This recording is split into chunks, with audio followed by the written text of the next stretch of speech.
welcome back to Vikramas. I am Pooja Singh and again I am welcoming you in this NCERT series. आप किसी भी one day examination के लिए जा रहे हैं जहां जीएस यानी जनरल स्टडीज के सब्जेक्ट्स को पूछा जाता है तो एनसीईआरटी का बहुत इंपॉर्टेंट रोल है। अगर आपने अभी तक नहीं देखा है तो हमारे पुराने 2 लेक्चर्स को भी आप देख लीजिए। मैंने ज्योग्राफी स्टार्ट करी थी, आज ये मेरा 3rd लेक्चर है ज्योग्राफी से रिलेटेड। अभी स्पीड को मैंने बहुत कम रखा है ताकि आप बहुत आसानी से एनसीईआरटी के टॉपिक को समझ सकें। पर सबसे पहले आपको क्या करना है, आपको चैनल को सब्सक्राइब कर लेना है, वीडियो को लाइक और इसका लिंक शेयर करना है अपने सारे फ्रेंड्स के साथ। डिस्क्रिप्शन बॉक्स में जो टेलीग्राम चैनल आपको दिया हुआ है वो भी आप ज्वाइन कर लीजिए ताकि कोई भी इंपॉर्टेंट अपडेट्स लाइव क्लासेस से या अगर कोई नई क्लास अपलोड होती है तो उससे रिलेटेड कोई भी इंपॉर्टेंट अपडेट आपसे मिस ना हो जाए, ठीक है। इसके साथ साथ ही जो हमारी लाइव करंट अफेयर्स की क्लासेस हो रही हैं उनके भी जो पीडीएफ्स हैं क्लासेस के वो भी आपको इसी टेलीग्राम चैनल पर मिलने वाले हैं। तो अगर होलिस्टिकली पूरी तरीके से गाइडेंस के साथ प्रॉपर हमारे साथ जुड़ के आप तैयारी करना चाहते हैं तो भी नंबर्स आपके स्क्रीन पर आपको दिख जाएंगे। उन नंबर्स पर आप हमें कॉल कर सकते हैं। हमारी पूरी टीम यहाँ पर आपकी हेल्प के लिए है जो आपको बात करेगी, आपको गाइड करेगी कि किस तरीके से आप UPSC, state PSC, railway, banking, SSC किसी भी एग्जामिनेशन की full fledged holistic preparation, proper guidance, proper mocks, proper test सबके साथ आप हमारे साथ जुड़ के कर सकते हैं। और अगर आप फ्री में हमारे साथ जुड़ करके करना चाहते हैं तैयारी तो भी देखिए हम आपके लिए बहुत सारा मटेरियल अपने चैनल्स पे लेकर आ रहे हैं। आपको 2 चैनल्स को लाइक और सब्सक्राइब करना है। एक है एसएससी विक्रमास, ठीक है, और दूसरा हमारा चैनल है विक्रमास एड्यूटेक। क्या है? विक्रमास एड्यूटेक। इन दोनों चैनल्स को आप लाइक सब्सक्राइब कर लीजिए। और तीसरा चैनल अगर आप स्पेसिफिकली आईएएस पीसीएस की तैयारी कर रहे हैं तो विक्रमास आईएएस पीसीएस, ठीक है, आईएएस पीसीएस। इन तीनों चैनल्स को लाइक सब्सक्राइब कर लीजिए। बहुत सारा इंपॉर्टेंट अपडेट्स, बहुत सारे इंपॉर्टेंट वीडियोस आपके लिए रहेंगे। लेकिन जो एनसीईआरटी सीरीज है ये आप अभी जिस चैनल को देख रहे हैं यानी विक्रमास एड्यूटेक, इसी पर आपको हिस्ट्री, ज्योग्राफी, साइंस, पॉलिटी सबसे रिलेटेड एनसीईआरटी प्रॉपर कवरेज के साथ मिलने वाली है। तो चलिए देर नहीं करते, स्टार्ट करते हैं अपने टॉपिक को। आज ही हमारा 3rd लेक्चर है इससे रिलेटेड। इससे पुराने 2 लेक्चर्स में मैंने आपके साथ डिस्कस किया था सोलर सिस्टम को। सोलर सिस्टम में कितने प्लैनेट्स होते हैं, सेलेस्टियल बॉडीज क्या होती हैं, कुछ कंसेप्ट्स को भी हमने समझा था कि स्टार्स अगर स्टार्स के पास अपनी लाइट होती है, अपनी हीट होती है तो हमें अर्थ पर महसूस क्यों नहीं होती है। इसके साथ साथ हमने समझा था कि स्टार्स और मून दिन में कहाँ चले जाते हैं जो हमें नहीं दिखते हैं, ठीक है। फिर हमने कॉन्स्टलेशंस को समझा था, हमने सप्तऋषि को समझा था, हमने पोल स्टार को समझा था और भी इस तरीके के बहुत सारे टॉपिक्स हमने समझे थे। अगर आपने नहीं देखा है तो मैं आपको रिक्वेस्ट करूंगी कि आगे बढ़ने से पहले पुराने 2 वीडियोस को भी देख लीजिए ताकि ज्योग्राफी पूरे सिंक में आप कवर करते चले जाएं। और एक और इम्पॉर्टेंट चीज, अगर आप पहली बार हमारे चैनल पर आए हैं तो मैं आपको बता देती हूँ कि इस कोर्स के साथ अगर आप एनसीईआरटी की बुक को भी साथ साथ एक बार जो टॉपिक मैं पढ़ा रही हूँ उसको अगर आप एनसीईआरटी की बुक से भी उसी दिन पढ़ लेंगे तो वो टॉपिक आपका हमेशा के लिए कवर हो जाएगा। फिर आप पढ़ सकते हैं आगे स्टैंडर्ड बुक्स की तरफ, ठीक है। आप जिस भी कोर्स की तैयारी कर रहे हैं उसके हिसाब से standard books, previous year question papers और मॉक्स, ये आपका सीक्वेंस रहने वाला है। फिलहाल मैं यहाँ शुरू कर रही हूँ एनसीईआरटी लेक्चर 3rd और आज मैं बात करूंगी प्लैनेट्स के मून्स के बारे में, ठीक है। क्या बात करने वाली हूँ मैं कि किस किस प्लैनेट के मून्स होते हैं, है ना। आपको पता है अर्थ के पास मून है, कितने मून है अर्थ के? यस, अर्थ का सिर्फ एक मून है जिसे हम रोज रात में देखते हैं, है ना, रोज देखते हैं। अगर आप ऐसा समझते हैं तो आप गलत हैं। आप जरा देखिएगा पुराने लेक्चर्स में तो मैंने वहां आपको अमावस्या और पूर्णिमा ये 2 टॉपिक्स भी पढ़ाए थे, यानी फुल मून नाइट और नो मून नाइट भी पढ़ाई थी।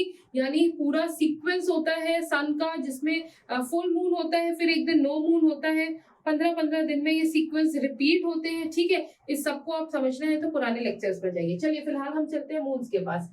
अर्थ के अलावा भी कुछ ऐसे प्लैनेट्स होते हैं जिनके पास अपने मून्स होते हैं। There are few other planets also which have their own moons and what are those planets? Let us see Jupiter, Saturn and Uranus, ठीक है। Which Jupiter, Saturn and Uranus के अराउंड रिंग्स होते हैं। These are belts of small debris. क्या होती है? आपने देखा है हम बात करते हैं कि जुपिटर की रिंग्स है ना, तो जुपिटर के रिंग्स क्या होते हैं? बेसिकली जुपिटर के रिंग्स होते हैं कुछ डेब्रिस। डेब्रिस यानी जब ये पूरा यूनिवर्स बना था तो कुछ प्लैनेट्स बन गए थे, उसके अलावा कुछ ऐसे छोटे छोटे टुकड़े, क्योंकि बिग बैंग के बारे में आपने सुना होगा, यानी कि पहले सिर्फ एक क्लाउड था, वो बहुत डेंस होता चला गया, डेंस होता चला गया, और उसका सारा जो मास था उसकी सेंटर की तरफ आने लगा, और फिर इसकी वजह से उसमें हीट और प्रेशर इतना हुआ कि वो ब्लास्ट हो गया, और उससे बोला big bang. Big bang theory यही कहती है कि यूनिवर्स जो था वो एक स्मॉल एटम से बना था, एक बहुत छोटे से मास से बना था, जिसमें बहुत बड़ा ब्लास्ट हुआ था, और जितना भी मैटर था वो सारा एक्सपैंड कर रहा था। और एक और यहाँ पर इंपॉर्टेंट चीज जो आपकी एनसीईआरटी में तो नहीं दी गई, पर मैं आपको बता देती हूँ कि हमारा यूनिवर्स आज भी एक्सपेंड कर रहा है। Our universe is still expanding, it keeps on expanding. तो जो ब्लास्ट हुआ था उसके कुछ न्यूक्लियाई से हमारे प्लैनेट्स बने थे, अर्थ भी उसी तरीके से बनी थी, और दूसरी भी जैसे अपनी अर्थ जो है वो आकाश गंगा, मिल्की वे जिसको बोलते हैं, ठीक है, उस गैलेक्सी में ऐसे हजारों लाखों करोड़ों गैलेक्सीज और भी अवेलेबल है, लेकिन उसके अलावा कुछ कचरा भी बच गया था, छोटा पीसेस, जिनसे कुछ प्लैनेट कोई सॉलिड बॉडी नहीं बन पाई। तो उसी तरीके की एक डेब्रिस से क्या बना है, रिंग्स बनी है जुपिटर, सैटर्न और यूरेनस की। आई होप कि मैंने अपना पॉइंट आपको क्लियर कर दिया है। अगर नहीं समझ में आया तो प्लीज क्वेश्चन मेरे को आप पुट ऑन कर सकते हैं कमेंट करके, ठीक है। तो मैंने आपको क्या बताया, मैंने बताया आपको बिग बैंग के बारे में। क्या बताया? बिग बैंग के बारे में। बिग बैंग यानी एक बहुत जबरदस्त ब्लास्ट जिससे यूनिवर्स पैदा हुआ था, यूनिवर्स की उत्पत्ति हुई थी, यूनिवर्स का बर्थ हुआ था, ठीक है। And the universe is still expanding, there are n number of galaxies in the universe, and our Milky Way is one of that galaxy, and our Earth यानी our solar system is a part of that Milky Way, and ऐसा माना जाता है कि solar आकाश Ganga milky वे में solar system के अलावा और भी दूसरे सिस्टम्स अवेलेबल हैं, बट अभी हमारे रिसर्चेस जो है उसका एक दायरा है, उसका एक लिमिट है, उसके बियॉन्ड अभी हम नहीं जा रहे। धीरे धीरे हम बेहतर टेलीस्कोप्स और उसकी हेल्प से, यही रीजन है कि हम नए नए ब्लैक होल्स, नए नए स्टार्स, नए नए मून्स की हम खोज करते रहते हैं, ठीक है। चलिए, बहुत बड़ा टॉपिक है, कभी आप अगर यूपीएससी के लिए जा रहे होंगे तब मैं आपको फिर से साइंस टेक की तरफ लेकर जाऊंगी, तब मैं ये सारा बहुत डिटेल में आपके साथ डिस्कस करने वाली। बट फिलहाल क्योंकि हम एनसीईआरटी पर है तो यही रहते हैं, अदरवाइज तो फिर टॉपिक्स बहुत बड़े होते चले जाएंगे। चलिए, अभी इनर सोलर सिस्टम के जो प्लैनेट है अर्थ और मार्स, ठीक है, ये इन दोनों के पास छोटे छोटे मून्स हैं। आपको समझना पड़ेगा, मैंने आपको बताया था 4 प्लैनेट्स इनर सिस्टम में आते हैं, 4 आउटर में आते हैं। तो इनर में कौन से आते हैं? मरकरी, वीनस, अर्थ और मार्स, ठीक है। मरकरी, वीनस, अर्थ, मार्स, जिसमें मरकरी के पास अपना मून नहीं होता, वीनस के पास नहीं होता, सिर्फ अर्थ और मार्स, ये 2 ऐसे प्लैनेट्स हैं इनर प्लैनेट्स की सीरीज में जिनके पास अपना मून होता है, ठीक है, पर इनके मून छोटे साइज के होते हैं। अब बात करते हैं गैस जाइंट्स, मैंने आपको बताया था, तो जुपिटर, सैटर्न और ice giants Uranus and Neptune, इन चारों के पास ही अपने खुद के मून्स होते हैं। तो आपको समझना पड़ेगा गैस जाइंट्स कौन से हैं, जुपिटर एंड सैटर्न। कौन से हैं gas giant? Jupiter and Saturn. और अगर मैं बात करती हूँ आइस जाइंट्स की, तो है यूरेनस और नेपट्यून। समझ में आ गए आपको? अगर मैं पीछे जाती हूँ, एक सेकेंड, आपको सोलर सिस्टम पर मैं लेकर जाती हूँ, ठीक है। तो ये 4 हमने बताया था, आई थिंक ये आपने बहुत अच्छे से समझा होगा इसको। अगर मैं इन 4 की बात करूं तो सिर्फ अर्थ और मार्स के पास अपने मून है। अगर इनके इधर आ जाते हैं तो जुपिटर और सैटर्न, ये दोनों क्या है? ये दोनों गैस जाइंट्स, यानी इसमें बहुत डेंस गैसेस हैं। और अगर इसकी बाहर की बात करती हूँ मैं, यूरेनस और नेपट्यून, तो ये क्या है? ये आइस जाइंट्स है। यहाँ इतनी सर्दी है क्योंकि आप देखिए ना, सन से कितना डिस्टेंस हो गया है इनका, तो वहां तक सन की रेस बहुत अच्छे से नहीं जाती, जमे हुए हैं, इसमें आइस है, तो इन्हें आइस जाइंट्स कहा जाता है। अब ये चारों के पास ही इन तीनों के पास रिंग्स है। देखिए, जुपिटर के पास भी है, सैटर्न के पास भी, यूरेनस के पास भी है। तो ये रिंग्स किसकी बनी है? डेब्रिस की बनी हुई है। लेकिन इन चारों के पास, ये जो बाहर के आउटर प्लैनेट्स है, इन चारों के पास ही अपने मून्स है, जो बहुत सारे नंबर्स में है, ठीक है। चलिए, अभी अगर अर्थ की बात करूं तो 1 मून है, और मैं मार्स की बात करूं तो 2 मून्स है, लेकिन सारे मून्स उनके बहुत छोटे हैं।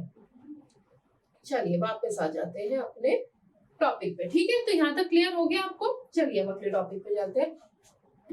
कुछ एडिशनल फैक्ट्स, ठीक है। देखिए अभी क्या है, जो रीसेंट रिसर्च, मैं जो रिसर्च का टॉपिक बता रही हूँ कि एनसीईआरटी से बाहर है, पर क्योंकि हम जब मून्स पढ़ रहे हैं तो मुझे लगता है कि मैं आपको अपडेट करूं बिल्कुल एग्जैक्ट डेटा के साथ, ठीक है। तो अभी तक क्या था कि सबसे ज्यादा जो 2023, अगर मैं फरवरी की बात करूं तो फरवरी में जुपिटर के कुछ मून्स को देखा गया और मून्स डिस्कवर किए गए, और जुपिटर के मून्स का नंबर हो गया था कितना, जुपिटर के मून्स हो गए थे 92, ठीक है। लेकिन क्या हुआ, तो ये माना जाने लगा कि सबसे ज्यादा मून्स किसके पास है, जुपिटर के पास है 92।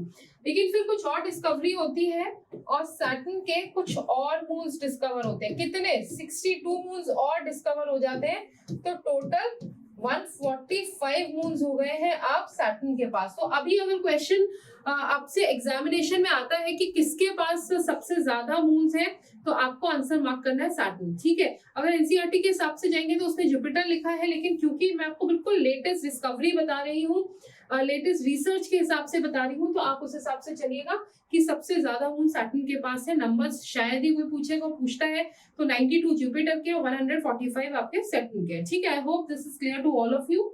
चलिए ये देखिए मैंने यहाँ लिखा भी था, ठीक है। 62 नए हो गए तो 145 हो गए हैं, और अभी जुपिटर के कितने, 92।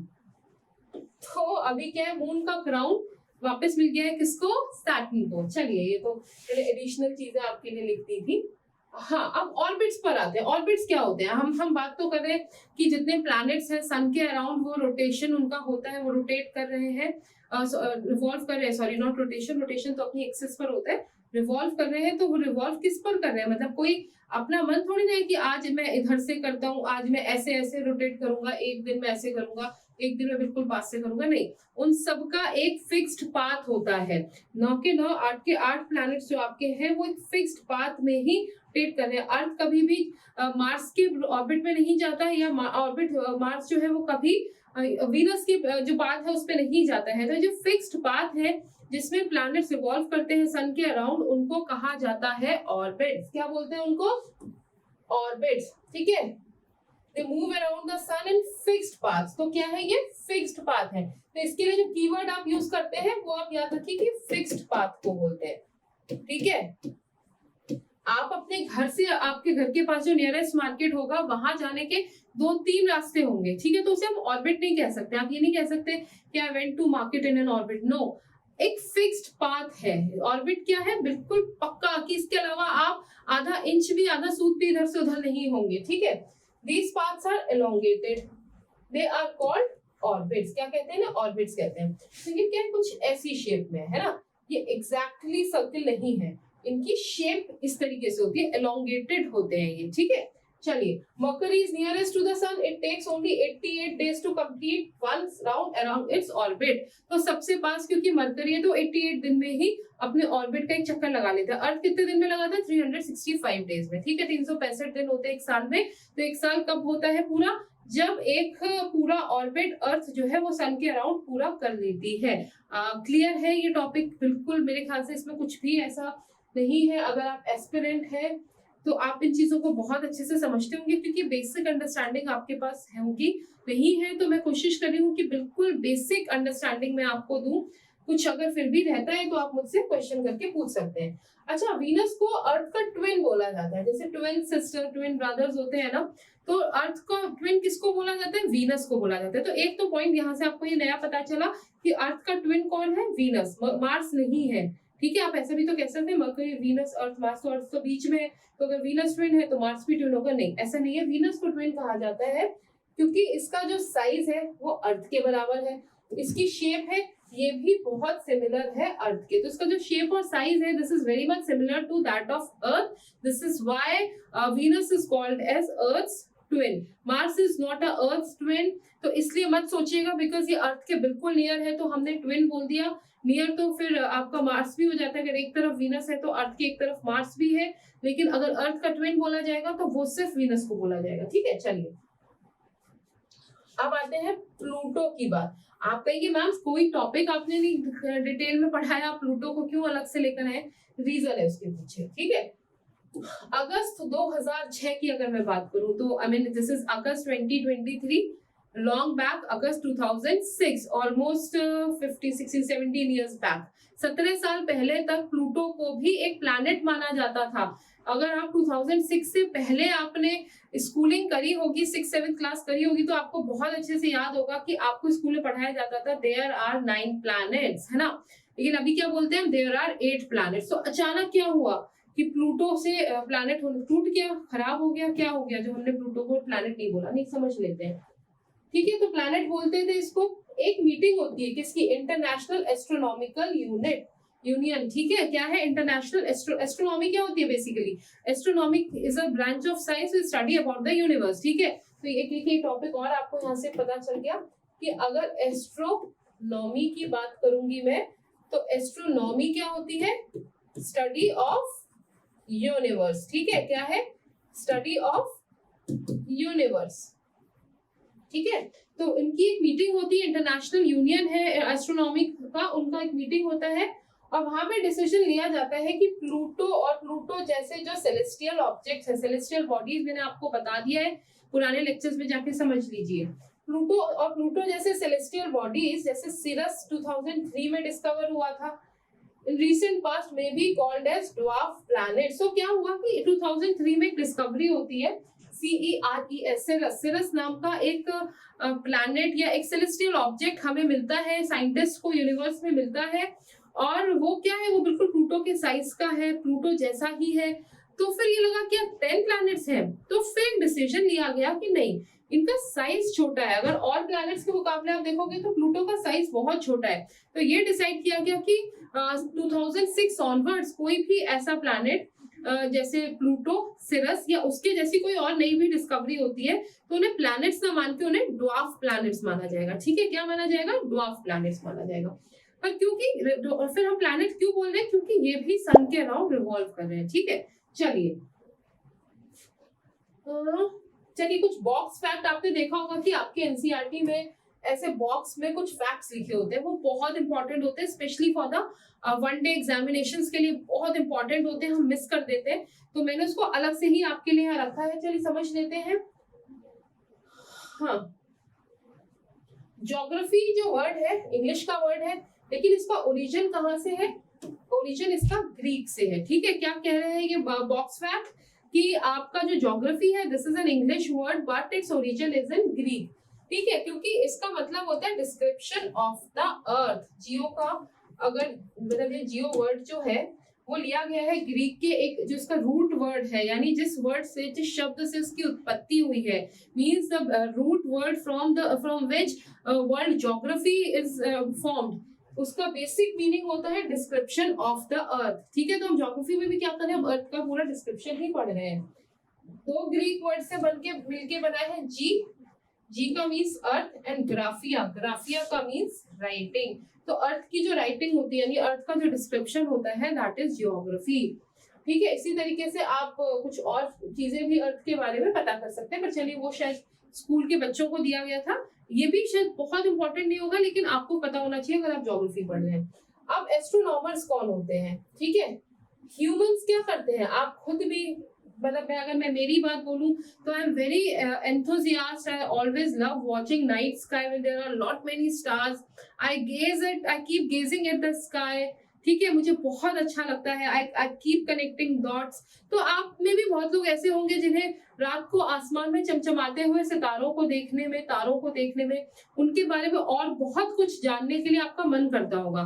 तो आई मीन हर कोई प्रोफेशन नहीं ले लेता उसको, लेकिन कोई शौक के लिए भी करता है, लेकिन कुछ लोग क्या करते हैं कि उनको उसे एज अ प्रोफेशन लेते हैं, उसकी स्टडी करते हैं। तो those who study the celestial bodies, क्या celestial bodies and their movements are called astronomers. तो एस्ट्रोनॉमर्स क्या है, एस्ट्रोनॉमी मैंने आपको बताया था स्टडी ऑफ यूनिवर्स, तो एस्ट्रोनॉमर्स क्या है, those who study the celestial bodies and their movement. Celestial bodies और उनके मूवमेंट की जो स्टडी करते हैं वो एस्ट्रोनॉमर्स होते हैं।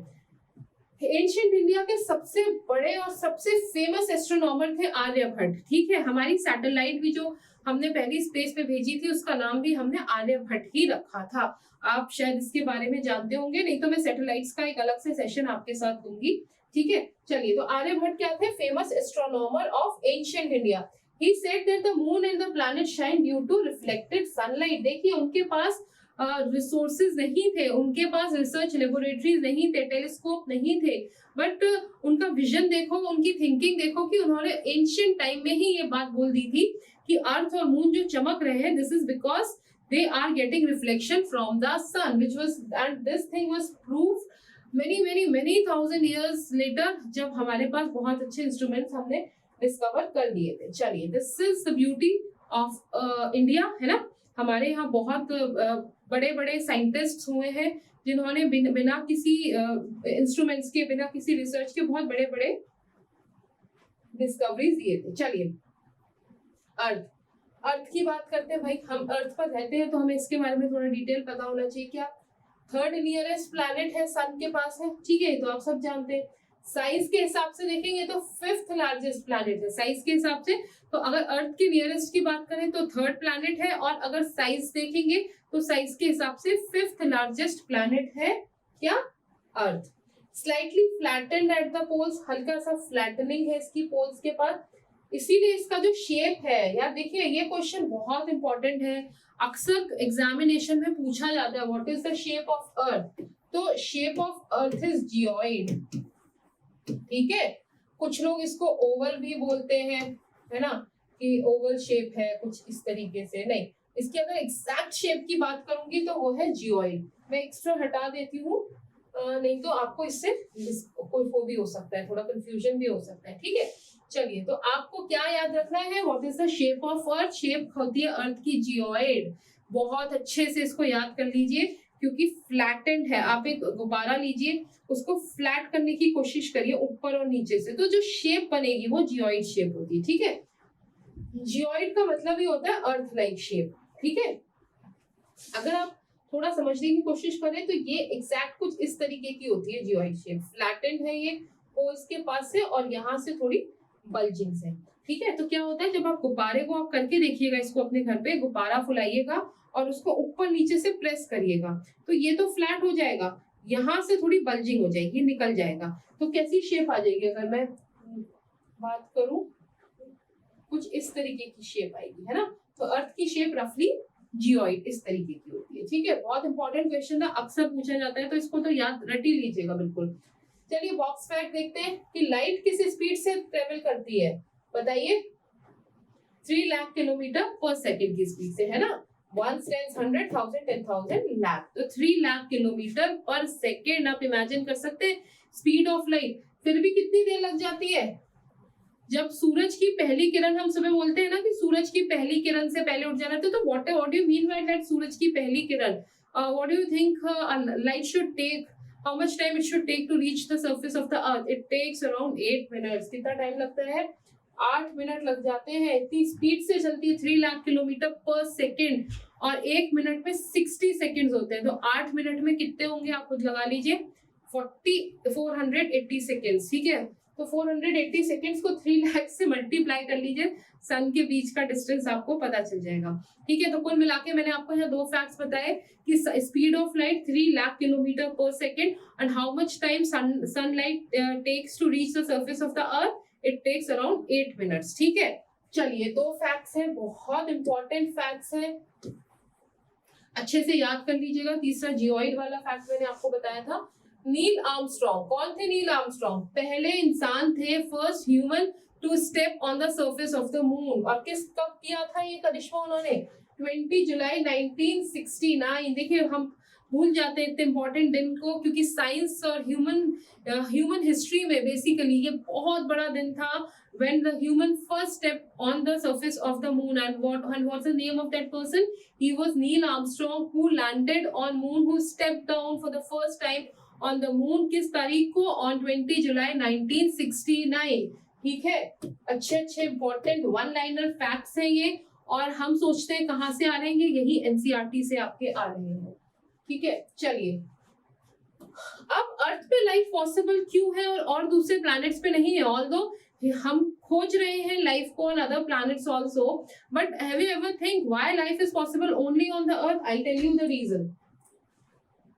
Because the conditions which are favourable to support life, जो कुछ ऐसी कंडीशंस जिससे अर्थ पे लाइफ पॉसिबल है वो सिर्फ अर्थ पे मिलती है। क्या है वो condition? Earth is neither too hot not too cold, बहुत ठंडी नहीं है बहुत गर्म नहीं है। मरकरी की बात करते हैं बहुत ज्यादा गर्म है, वीनस की बात करते हैं गर्म है। अगर लास्ट में चले जाते हैं जुपिटर सैटर्न यूरेनस और नेपट्यून की अगर बात करती हूँ तो बहुत ठंडे प्लैनेट्स है। अर्थ पे बिल्कुल परफेक्ट है, ना बहुत ज्यादा ठंडा है ना बहुत ज्यादा गर्म। इसके साथ साथ इसमें वाटर और एयर भी है विच आर वेरी एसेंशियल, है ना। हम और प्लैनेट्स पे खोज कैसी चीज की कर रहे हैं? What we are looking for at another planets, we are looking for water, हम ढूंढ रहे हैं वाटर। हम मून पे पानी का पता लगाने के लिए चंद्रयान को क्यों भेजा गया है? ताकि ट्रेसेस ऑफ वाटर हम मून से पता लगा सके, ठीक है। देखिए आपको यहाँ समझना पड़ेगा, I am not teaching geography according to class 6, मैं क्लास 6 की ज्योग्राफी नहीं पढ़ा रही हूँ। मैं आपको जब भी ज्योग्राफी पढ़ा रही हूँ वो आपके वन डे एग्जामिनेशंस के पर्सपेक्टिव से ही समझा रही हूँ, ठीक है।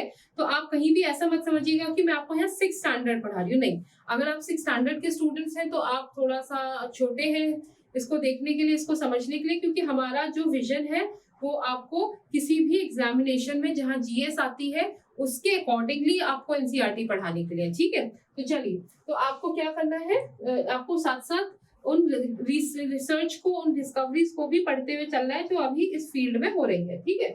चलिए, सबसे बड़ी जो गैस यहाँ पे लाइफ सपोर्टिंग गैस है ऑक्सीजन है।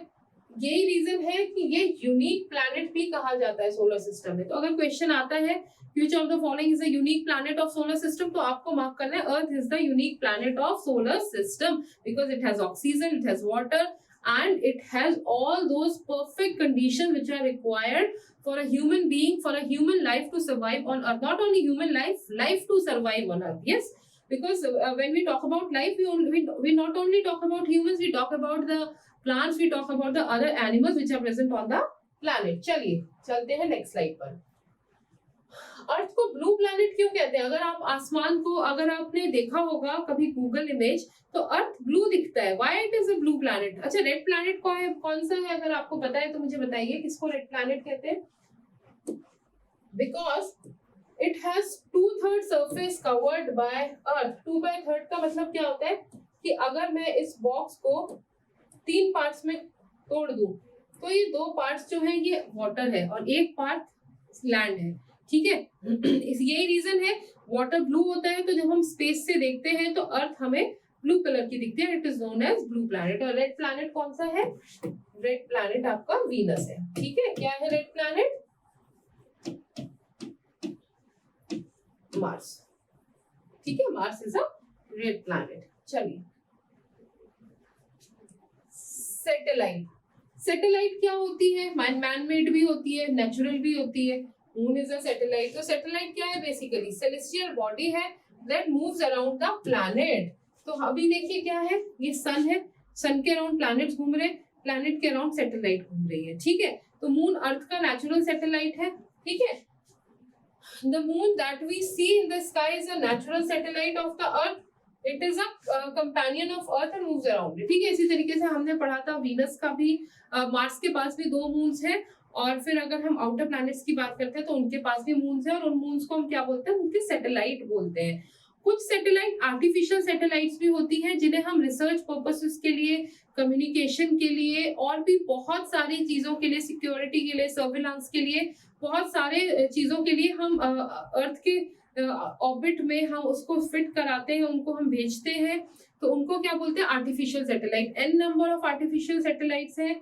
जब आप सैटेलाइट्स पढ़ रहे हैं और आप आर्टिफिशियल सैटेलाइट्स की बात करेंगे, ठीक है, तो मैं आपको एक ही सलाह दूंगी कि आप इनके बारे में लेटेस्ट सैटेलाइट्स आपको पता होने चाहिए और फर्स्ट सैटेलाइट्स की, इंडिया के फर्स्ट सैटेलाइट कौन सी भेजी थी, कितने तरीके के ऑर्बिट्स हैं, ये हम देखिए डिटेल तब पढ़ते हैं जब हम यूपीएससी को पढ़ रहे होते हैं। यहाँ पर क्योंकि हम एनसीईआरटी के पर्सपेक्टिव से पढ़ रहे हैं तो हम बहुत डिटेल में नहीं जा रहे हैं, ठीक है। चलिए नेक्स्ट टॉपिक पर चलते हैं।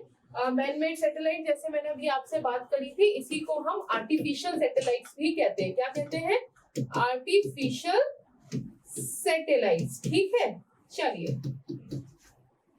ह्यूमन मेड सैटेलाइट एक आर्टिफिशियल बॉडी होती है, ठीक है। चलिए, और दूसरा क्या है? It is designed by scientist to gather information मैंने अभी आपको ये बताया था इसके यूजेस क्या है, यूनिवर्स के बारे में पता करना होता है हमें, या फिर अगर हमें कोई कम्युनिकेशन सैटेलाइट्स होते हैं, कुछ वेदर की सैटेलाइट्स होती है जो हमें वेदर फोरकास्ट करते हैं, कुछ सैटेलाइट्स होती है जो डेटा के लिए भेजी जाती है, कुछ सैटेलाइट्स होती है जो सर्विलांस के लिए भेजी जाती है जैसे रिसेट वगैरह। ठीक है, ये क्या करते हैं, एक रॉकेट से हम इसे स्पेस में भेजते हैं और अर्थ का जो ऑर्बिट है, अर्थ के चारों तरफ जो ऑर्बिट है जिसमें मून भी रोटेट कर रहा है, क्योंकि देखिए सन के अराउंड जो ऑर्बिट है प्लैनेट्स का है। अब अगर कोई बॉडी प्लैनेट के अराउंड घूमेगी तो उसका भी एक ऑर्बिट होगा ना, तो अर्थ का जो ऑर्बिट है अर्थ के चारों तरफ, उसमें हम इसे प्लेस कराते हैं। कुछ इंडियन सैटेलाइट्स के देखिए मैंने यहाँ नाम डाले, इनसेट, IRS, एड्यूसेट। तो एड्यूसेट एजुकेशन से रिलेटेड, ठीक है, IRS जो है ये आपकी उससे रिलेटेड है, क्या बोलते हैं, स्पेस का, ये जितना आपका हम डेटा ये करते हैं ना, इंफॉर्मेशन अबाउट द वेदर वगैरह ये सब होती है। इनसेट जो है सर्विलांस सैटेलाइट है। तो इसी तरीके से और कौन कौन सी सैटेलाइट्स होती है उनके बारे में आप मेरे को कमेंट बॉक्स में बताइए और अपने पास भी उनकी पूरी डिटेल्स इकट्ठा करिए। और अगर हमने कोई रिसेंट सैटेलाइट स्पेस में भेजे हैं तो उसके बारे में भी आप मुझे बता सकते हैं, पर एनसीईआरटी सीरीज को मैं एनसीईआरटी तक ही रखूंगी। ठीक है, आपको मैं ये बताती रहूंगी कि इसके साथ साथ आप ये भी पढ़ सकते हैं। मून अर्थ का केवल एक सैटेलाइट है, क्या है वो, मून है।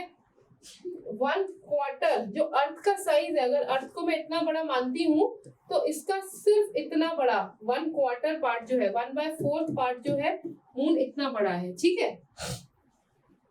3,84,000 किलोमीटर अवे है और हम अर्थ से, और हम डिस्टेंस इसका अब आप खुद देख लीजिए कि सन और अर्थ के बीच में कितना डिस्टेंस है और अर्थ और मून के बीच में कितना डिफरेंस है।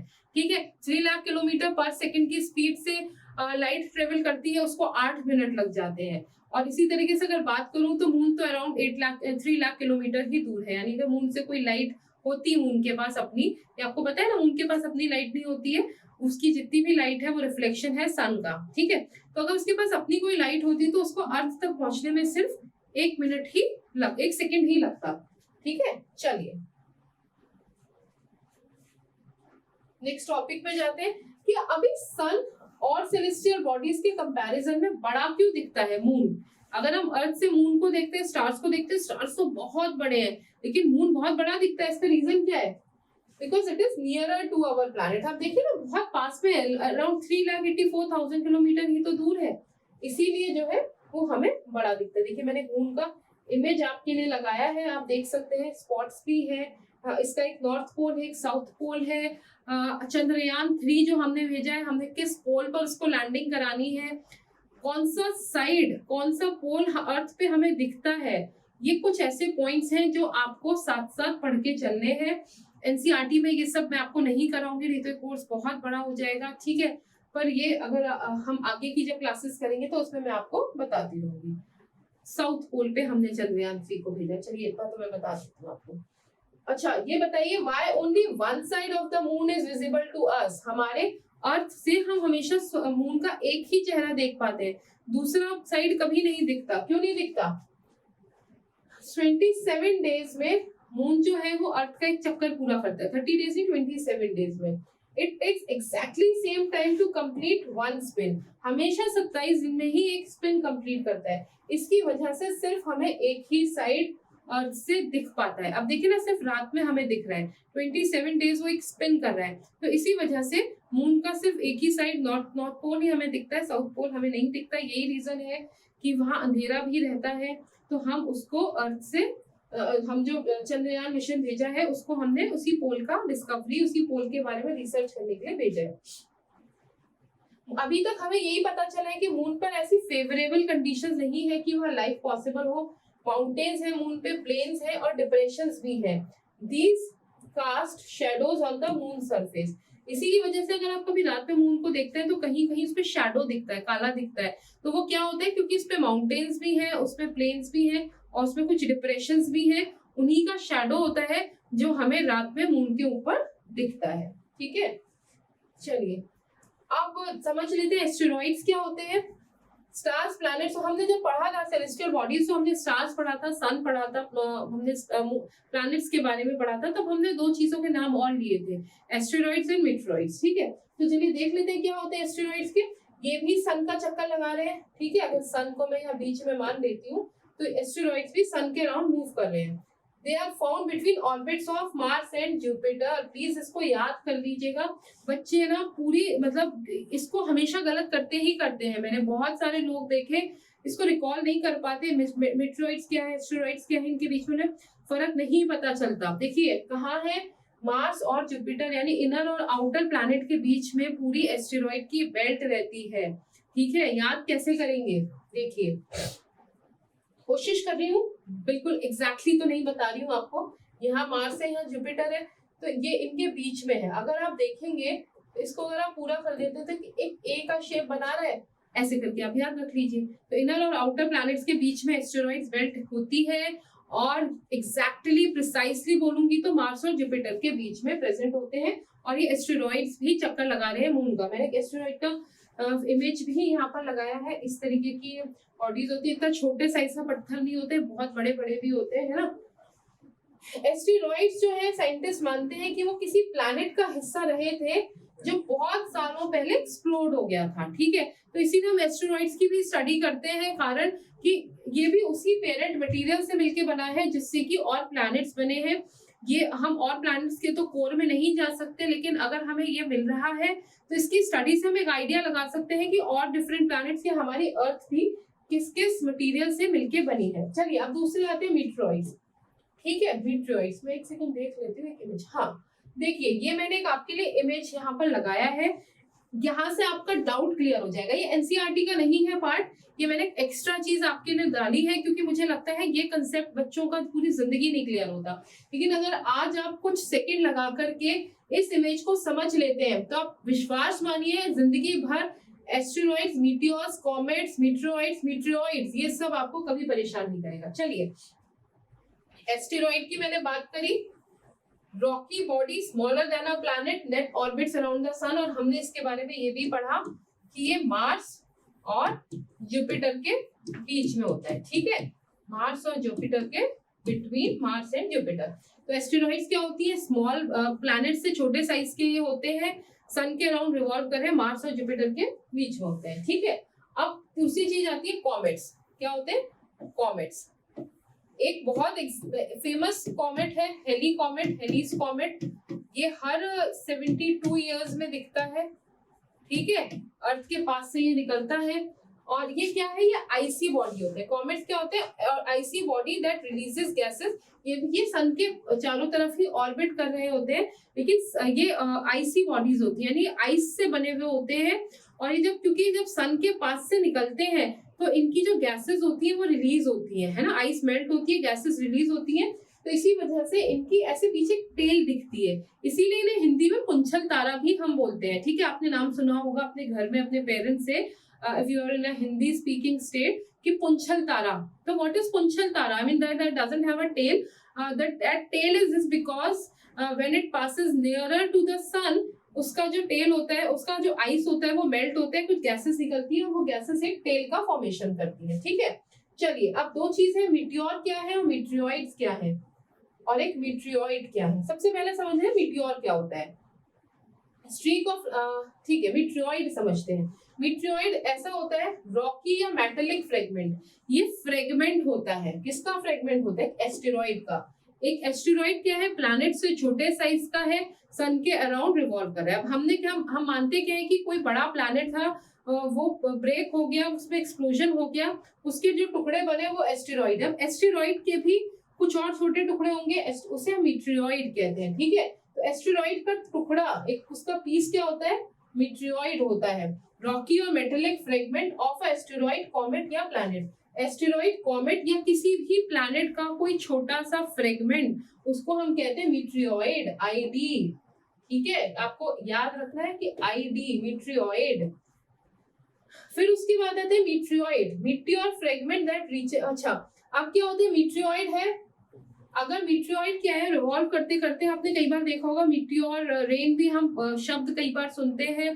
ठीक है, यहाँ हमें कई बार टूटता तारा दिखता है। वो टूटता तारा क्या होता है, कोई तारा नहीं टूट रहा होता, वो एक्चुअली मीटियोर होता है। वो क्या करते हैं कि मीटरॉइड अर्थ के एटमॉस्फेयर में जब एंटर करता है तो फ्रिक्शन होता है, वो बहुत तेज स्पीड से जा रहे हैं, समझिए ये अर्थ का एटमॉस्फेयर है, बहुत तेज स्पीड से जा रहा है, तो उसकी रगड़ लगती है, फ्रिक्शन होता है, जिसकी वजह से उसमें आग लग जाती है और हमें स्ट्रीक ऑफ लाइट दिखती है, जो टूटता तारा जिसे हम कहते हैं, तो वो कहते हैं मीटियोर। देखिए अर्थ की तरफ आ रहा है, अर्थ के बाहर ही एटमॉस्फेयर होता है ना, अर्थ के अंदर आने की जरूरत नहीं है। अर्थ के एटमॉस्फेयर में जब होता है फ्रिक्शन की वजह से मीटियोइड में आग लग जाती है और उसे हम बोलते हैं मीटियोर। समझ में आ गया? एस्टेरॉइड प्लैनेट या कॉमेट का टुकड़ा क्या होता है? मीटियोइड, आईडी। ठीक है, अब वही मीटियोइड जब अर्थ के एटमॉस्फेयर में आता है, फ्रिक्शन की वजह से जलने लगता है, उसे कहते हैं मीटियोर। हिंदी में अगर बोलूंगी तो टूटता तारा। और अगर किसी वजह से वो बच जाता है, उसका साइज बहुत बड़ा होता है, पूरी तरह से नहीं जल पाता, अर्थ के सरफेस पर आ जाता है, तो उसे हम बोलते हैं मीटियोइड। राइट से याद रखिए, राइट, वो भाई बिल्कुल राइट पर ही आ गया, तो इसलिए वो ठीक था। आई होप मैंने आपको ये टॉपिक बहुत अच्छे से समझा दिया है। कंफ्यूजन अब इसके बाद नहीं होना चाहिए। मीटियोइड, मीटियोर, मीटियोइड। ठीक है, तो ये कैसे सर्किल चलता है देख लीजिए। मीटियोइड, ठीक है, मीटियोर और फिर मीटियोइड, ये साइकिल आप याद रख लीजिए, जिंदगी में कभी नहीं भूलेंगे। एस्टेरॉइड से आपका मीटियोइड, मीटियोइड से मीटियोर, मीटियोर अगर जल जाता है तो मीटियोर यानी आपका टूटता तारा, और अगर वो अर्थ की सरफेस पे आ जाता है तो मीटियोइड। और हम जो स्टडी करते हैं उसको मीटियोइड को ही स्टडी करते हैं, क्योंकि वो हमें इजिली अर्थ पे मिल जाता है जब कभी भी ये आता है। ठीक है, तो small pieces of rock, asteroids बड़े पीसेस थे, किसी प्लैनेट का हिस्सा था, which move around the sun are called meteoroids. Sometime meteoroid, अब जैसे एस्टेरॉइड से उनका फिक्स है, लेकिन मीटियोइड्स के होते हैं वो कहीं भी घूम रहे हैं, तो कई बार ये अर्थ के पास भी आ जाते हैं and tend to drop upon it. अभी कोई बहुत बड़े साइज का होता है तो वो अर्थ के लिए खतरा भी है, क्योंकि हम जो मानते हैं कि डायनासोर्स खत्म हुए थे, उसके पीछे भी रीजन मीटियोइड ही था। मीटियोइड जो अर्थ पर आया था, स्ट्राइक किया था, और यहाँ का टेम्परेचर इतना ज्यादा हो गया था, उसकी वजह से चारों तरफ गैस कवर हो गई थी, जिसकी यही रीजन था कि डायनासोर्स खत्म हुए थे। ये थ्योरी हम मानते हैं।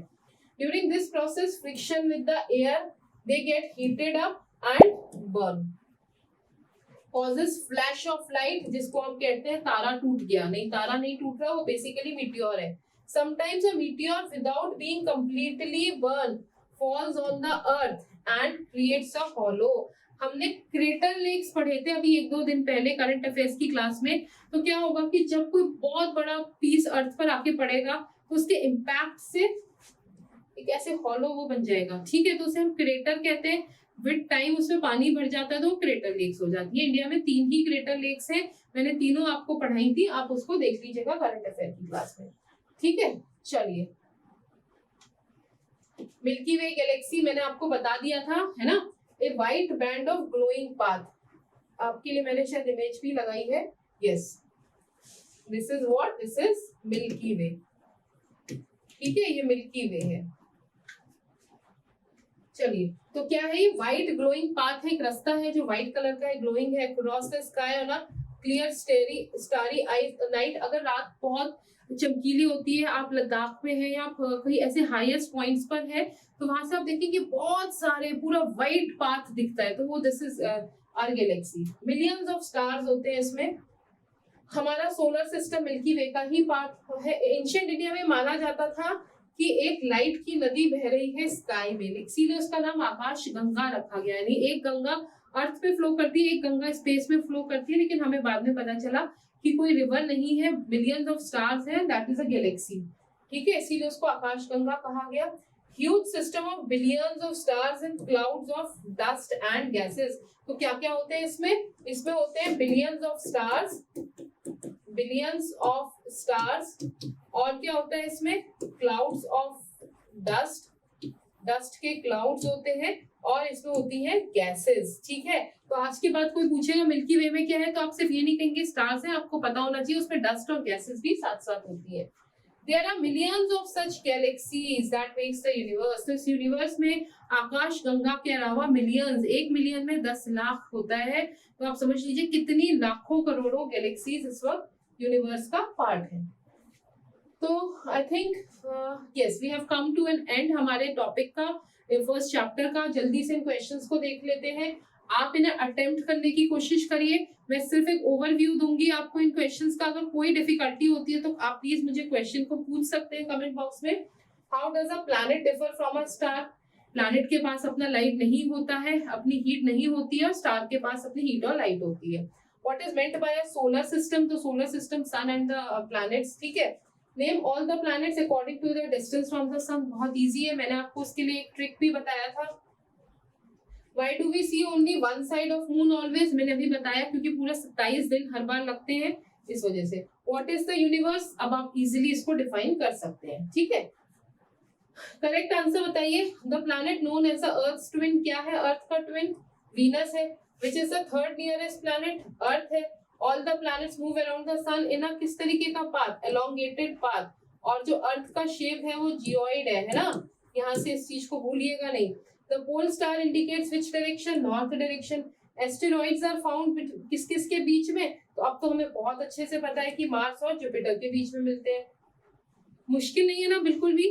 चैप्टर पढ़ने से पहले इन क्वेश्चंस को देखते हैं, मुश्किल लगता है आपको। A group of dash forming various patterns is called a, क्या बोलते हैं? Group of stars forming a various pattern is called the constellation, ठीक है। मैं लिख रही हूँ, मुझे नहीं लिखना चाहिए, कायदे में आपको खुद सॉल्व करना है, पर चलिए कर लेते हैं। A huge system of stars is called, क्या बोलेंगे? बहुत बड़े स्टार के सिस्टम को कॉन्स्टेलेशन, ठीक है। Dash is the closest celestial body to our earth, क्या होती है? Moon. Dash is the third nearest planet to the sun? Earth, है ना। Planets do not have their own light and heat, ठीक है। चलिए नेक्स्ट टॉपिक पे चलते हैं। फिनिश हो गया। तो इस तरीके से हमने एनसीईआरटी के फर्स्ट चैप्टर को बहुत अच्छे से कर लिया है। आप किसी भी एग्जामिनेशन के लिए प्रिपेयर कर रहे हैं, बिलीव मी, एनसीईआरटी पहली सीढ़ी होती है। अगर आप जनरल स्टडीज को प्रिपेयर कर रहे हैं, एनसीईआरटी को आप होलिस्टिकली अच्छे से समझ के अगर पढ़ लेते हैं तो आगे आगे आपकी जर्नी बहुत आसान हो जाती है। तो चलिए मैं आपके लिए और भी आगे के चैप्टर्स लेकर आऊंगी। जल्दी जल्दी हम थोड़ा स्पीड को भी बढ़ाएंगे कि हम एक चैप्टर 2 दिन से ज्यादा ना लगाएं, है ना, ताकि कोर्स हम जल्दी से एनसीईआरटी का फिनिश करें और फिर देखते हैं कुछ और किसी कोर्स की तरफ पढ़ेंगे, ठीक है। तो चलिए सब्सक्राइब कर दीजिए, चैनल नहीं किया है लाइक कर दीजिए, वीडियो को शेयर कर दीजिए, टेलीग्राम चैनल ज्वाइन कर लीजिए, और दिए गए फोन नंबर्स पे कॉल करके हमें हमारे कोर्सेज के बारे में, बहुत अफोर्डेबल कोर्सेज हमारे हैं, उनके बारे में भी आप इंफॉर्मेशन ले सकते हैं, ठीक है। तो चलिए this is all from my side अभी के लिए। I'll see you again in the next class. Till then, please keep revising, keep reading. Okay, and thank you so much.